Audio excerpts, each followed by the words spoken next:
Hello everyone, welcome to the Smart IAS. आज हम discuss करने वाले हैं 29 अप्रैल 2025 का daily current affairs.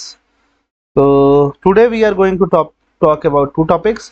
One is deputy speaker. Deputy speaker जो है वो एक कॉन्स्टिट्यूशनल पोस्ट होता है, बट आपको जान के हैरानी होगी कि जो 2019 से 2024 की लोकसभा था वहां पे डिप्टी स्पीकर को अपॉइंट ही नहीं किया गया, उनका इलेक्शन ही नहीं कराया गया। तो first is about deputy speaker, that is going to be asked in the prelims and mains both the examination. And second is river cities alliance. तो ये दोनों टॉपिक आपके प्रीलिम्स के लिए हाईली इंपॉर्टेंट है और साथ साथ मेंस के लिए भी इंपॉर्टेंट है, जिसको हम लोग आज कवर करने वाले हैं। तो let's talk about the deputy speaker first. तो ये आर्टिकल ये कहता है कि डिप्टी स्पीकर कोई सिंबॉलिक पोस्ट नहीं है या कोई ऑप्शनल पोस्ट नहीं है कि अगर आपने उसको इलेक्ट करना है कर लिया, नहीं करना है नहीं करा तो आपका काम चल जाएगा। तो ऐसा नहीं होना चाहिए। कॉन्स्टिट्यूशन ने बाकायदा सीधे सीधे डिप्टी स्पीकर का जो पोस्ट है वो सीधे सीधे डिप्टी स्पीकर का पोस्ट मेंशन किया है। जैसे स्पीकर का पोस्ट एसेंशियल होता है फॉर एग्जांपल लोकसभा के लिए, वैसे डिप्टी स्पीकर का भी पोस्ट इंपॉर्टेंट होता है, सिंबॉलिक नहीं होता। जब स्पीकर छुट्टी पे होते हैं, जब स्पीकर एब्सेंट होते हैं, उस टाइम पे उनका काम कौन कर रहा होता है? डिप्टी स्पीकर होता है। डिप्टी स्पीकर एक कॉन्स्टिट्यूशनल पोस्ट है और डिप्टी स्पीकर में सबसे बड़ी बात यह है कि डिप्टी स्पीकर स्पीकर का जूनियर नहीं होता। Origin of deputy speaker position, deputy speaker position का ओरिजिन कहां से हुआ, इवॉल्व कहां से हुआ? The post of deputy speaker evolve from the position of deputy president in the central legislative assembly.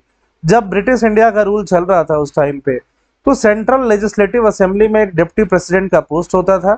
For example जो सच्चिदानंद सिन्हा साहब थे, इनको पहला डेप्यूटी प्रेसिडेंट बनाया गया था, वो एक तरह से डेप्यूटी स्पीकर के ही इक्विवेलेंट होता है 1921 के अंदर। जब कॉन्स्टिट्यूशन को अडॉप्ट किया गया 1950 में, the constituent assembly retain the role of deputy speaker. तो वो जो डिप्टी स्पीकर का पोस्ट था, जो कि हमने ब्रिटिश इंडिया में भी देखा था, उसको रिटेन किया गया to maintain legislative function, law making function. Legislative क्या होता है? Law making function. Law making function में जैसे स्पीकर का रोल इंपॉर्टेंट होता है, और स्पीकर जब नहीं है, क्योंकि एक आदमी हमेशा प्रेजेंट है उसकी गारंटी नहीं ले सकते, तो स्पीकर जब नहीं है तो उनका रोल कौन फुलफिल करेगा? डिप्टी स्पीकर फुलफिल करेंगे। The assembly recognise the practical need for second presiding officer during the debate and discussion of the constitution. The office was formally incorporated under Article 93 of the Constitution, emphasizing its necessity in democratic governance। तो ये सीधे सीधे अगर हम देखें तो article 93 में सीधे सीधे डिप्टी स्पीकर का जिक्र किया गया है। डिप्टी स्पीकर का फॉर्मली बाकायदा इनका भी एक तरह से इलेक्शन होना होता है, जैसा स्पीकर का इलेक्शन होना होता है।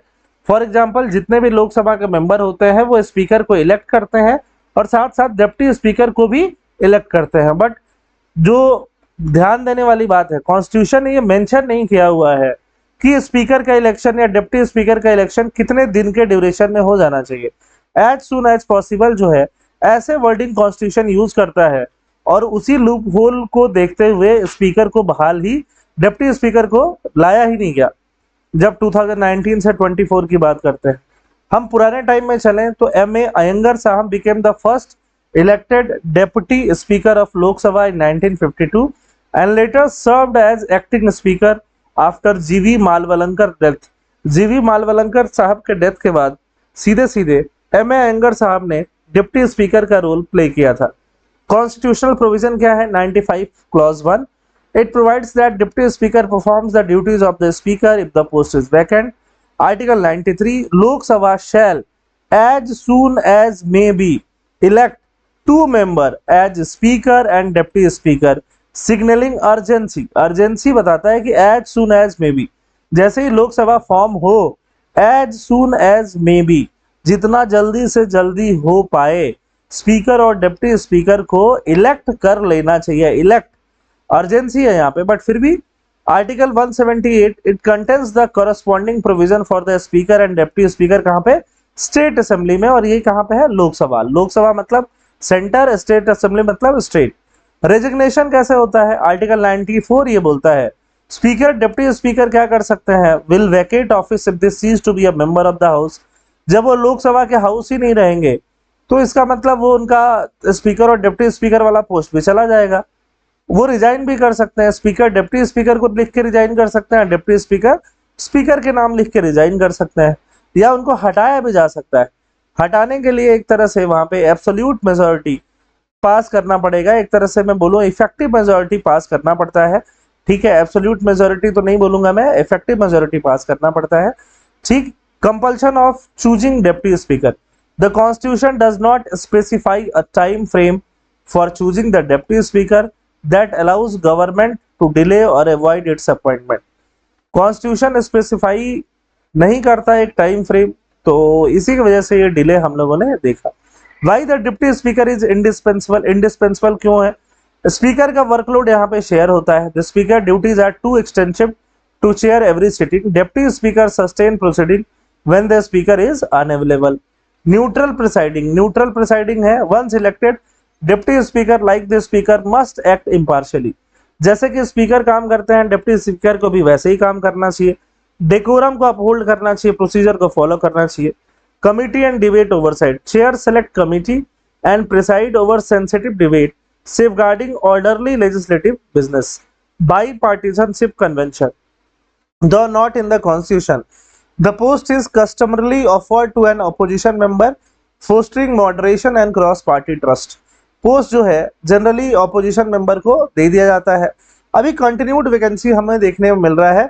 17th लोकसभा 2019 से 24 तक कोई डिप्टी स्पीकर ही नहीं बनाया गया, तो एक तरह से जो भी इंस्टीट्यूशनल सेफगार्ड है, The deputy speaker acts as a constitutional backup in case speaker resigns, जो पहले भी हो चुका है। तो एक तरह से ये इरोजन ऑफ डेमोक्रेटिक नॉर्म्स यहाँ पे देखने के लिए मिल रहा है।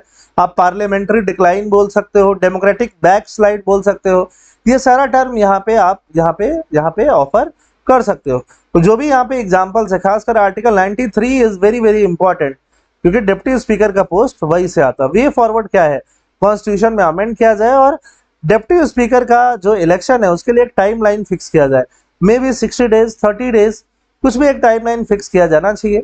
Statutory mechanism empowering the president, create a law allowing the president to direct the house to elect a deputy speaker if the position remains vacant beyond a stipulated time, ऐसा भी किया जा सकता है। पार्लियामेंट्री कन्वेंशंस को और ज्यादा strengthen करने की जरूरत है कि जो भी अपोजिशन पार्टी है उनको ही डिप्टी स्पीकर का पोस्ट दे दिया जाए। सेकंड टॉपिक के बारे में बात करते हैं, river cities alliance. River cities, जो सिटीज रिवर के अलोंग बसी हुई हैं उनमें बहुत सारा सिमिलरिटी होता है और बहुत सारा उनको सेम तरह का प्रॉब्लम भी फेस करना पड़ता है। National Mission for Clean Ganga has approved an annual master plan for the river city alliance aimed at scaling up sustainable urban river rejuvenation. Urban river को सस्टेनेबली रेजुवनेट करना है, वापस जिंदा करना है। रिवर सिटी अलायंस जो पुराना अलायंस है 2021 में लॉन्च किया गया था, मिनिस्ट्री ऑफ जल शक्ति और ministry of housing and urban affairs ने मिल के लॉन्च किया था। रिवर सेंसिटिव जो अर्बन एरियाज हैं उनको कैसे प्लान करना है, कैसे वहाँ फ्लड को रोकना है, कैसे वहाँ पे किस तरह का कैपेसिटी डेवलपमेंट होना चाहिए, कैसे कोलैबोरेशन होना चाहिए, इन सब कामों के लिए रिवर सिटीज अलायंस बनाया गया था। अर्बन रिवर मैनेजमेंट प्लान यहाँ पे किया जाएगा। As of 2025, 145 cities are part of the alliance, sharing the best practice for river conservation. अब रिवर कंजर्वेशन के लिए बेस्ट प्रैक्टिस क्या हो सकता है कि जो कि रिवर्स जो अर्बन एरिया से होके बह रहे हैं वो पॉल्यूट नहीं हो, वो डाई डाउन नहीं हो, तो इसके लिए जो भी सिटीज है इसके अंदर रिवर सिटीज अलायंस वो एक दूसरे को क्या देते हैं, अपना बेस्ट प्रैक्टिसेस, किस सिटी ने क्या काम अच्छा किया, किस सिटी ने क्या काम अच्छा किया, ये एक दूसरे सिटीज में डालते रहते हैं। की activities include promoting river sensitive planning, ऐसा प्लानिंग करिए, फॉर एग्जांपल रिवर बेड के आसपास घर नहीं बनवाइए, बिल्डिंग्स नहीं बनवाइए। पीयर टू पीयर लर्निंग, एक सिटी दूसरे सिटी से सीखे, एक अर्बन लोकल बॉडी दूसरे अर्बन लोकल बॉडी से सीखे। ये रिवर अगर ऐसे फ्लो हो रहा है तो इसके अराउंड हमें किस तरह का डेवलपमेंट करना है वो एक सिटी दूसरे सिटी से डिस्कस कर सकता है, एक दूसरी सिटी दूसरे सिटी से technical and hand holding support ले सकता है, नॉलेज ट्रांसफर कर सकता है और गवर्नेंस एस्पेक्ट को एक दूसरे सिटी से सीखा जा सकता है। National Mission for Clean Ganga क्या है? National Mission for Clean Ganga is a flagship initiative जिससे कि गंगा रिवर को पॉल्यूशन कम किया जा सके, इकोलॉजी रिस्टोर की जा सके। 2011 में एस्टैब्लिश किया गया। It implements the Namami Gange programme. Namami Gange programme को क्या करता है? Implement NMCG is the implementation wing of National Council for Rejuvenation, Protection and Management of River Ganga. अक्टूबर 2016 में national Ganga council replaced national Ganga river basin authority. तो नया नेशनल गंगा काउंसिल बना जो पुराना अथॉरिटी को रिप्लेस किया गया। पुराना अथॉरिटी जो है एक तरह से कॉन्स्टिट्यूट किया गया था एनवायरमेंट प्रोटेक्शन एक्ट के तहत। इस बेसिन में जो गंगा रिवर है उत्तराखंड से निकलती है, ऊपर से उत्तर प्रदेश, मध्य प्रदेश, राजस्थान, हरियाणा, हिमाचल प्रदेश, छत्तीसगढ़, झारखंड, बिहार, वेस्ट बंगाल, दिल्ली सब इंक्लूड किया जाता है। दिल्ली में क्या है, दिल्ली में यमुना है, गंगा का ट्रिब्यूटरी है, प्राइम ट्रिब्यूटरी। की इनिशिएटिव सीवेज का ट्रीटमेंट जो कि नदियों में मिलता है, river front development, real time monitoring. It also address flood, drought and water logging in the Ganga basin. तो पूरे गंगा बेसिन को क्लीन करने के लिए ये national Mission for Clean Ganga लिया गया है। प्रीलिम्स में इसके ऊपर क्वेश्चन पूछे जा चुके हैं, मेंस में भी इस पे क्वेश्चन पूछे जा सकते हैं। गंगा क्लीन करने के लिए मिशन क्लीन गंगा 2009 से चल रहा है। तो ये पूरा गंगा कैसे क्लीन होगा उसके ऊपर एक रोड मैप है। डिस्ट्रिक्ट में भी गंगा कमेटी बनाया गया है, स्टेट गंगा कमेटी है, National Mission for Clean Ganga है। ठीक है, तो ये बहुत ज्यादा हमें डिटेल में याद रखने की जरूरत वैसे नहीं है, हमें रिवर सिटीज अलायंस पे यहाँ पे फोकस करना था। आई होप आपको समझ में आया होगा। थैंक यू, जय हिंद।